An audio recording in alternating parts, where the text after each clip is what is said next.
Okay, guys. Section 8.8, Systems of Linear Equations. I got to tell you guys, this unit really does introduce you to a lot of stuff with equations and or equations with two variables.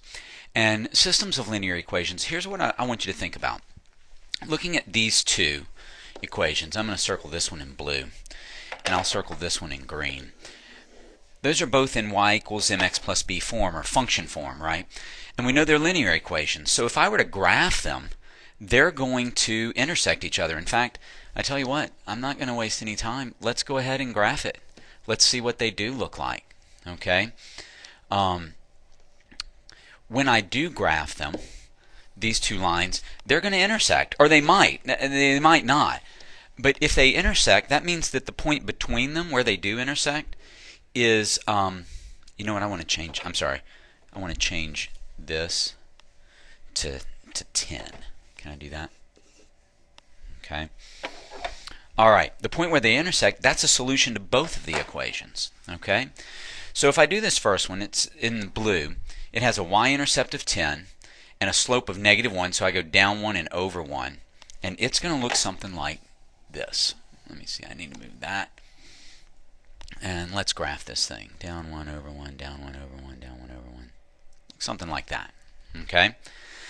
Now that's the blue one, and I'll go ahead and outline it in blue. Alright, just like that. Now, this green one, it has a y-intercept of -4, and its slope is +1, so it goes up 1 and over 1.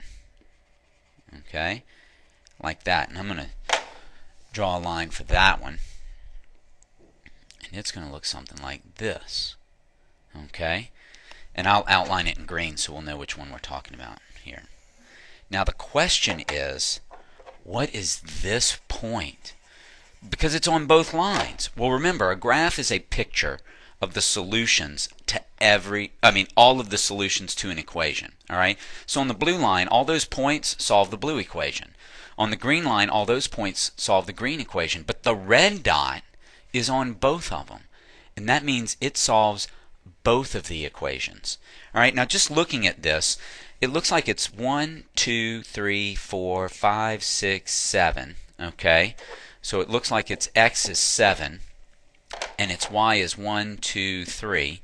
Okay, so the y is 3. Now that means when I plug it in, it's going to solve, or it's going to give me a true statement. So let's look at the blue. If I plug in the y, I'm going to get 3 is equal to -7 plus 10. -7 plus 10 is 3. Uh-oh. Come on. Alright, there we go. Alright. And that's a true statement. Okay? Now for the green one, and I'll see if I can write it over there. The green one, when I plug it in, I'm going to get 3 is equal to 7 minus 4. 3 equals 3. That's true also.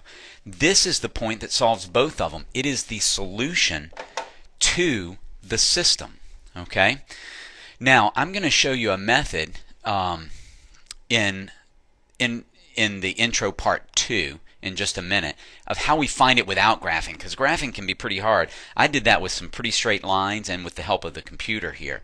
You guys are going to need to do it by hand, and so graphing, it just doesn't work well, but I'll show you in intro part 2 exactly how it is that we find this point 7, 3. Okay? And I'll get to that in just a second, but I want to look to the right here for a couple of things. Remember, the graphs, and I'm reading this, the graphs of linear equations are lines. The point where they intersect is it should say the, not a, but the, okay, help me out, is the solution, alright, to both equations, which means the system. A system is just more than one equation.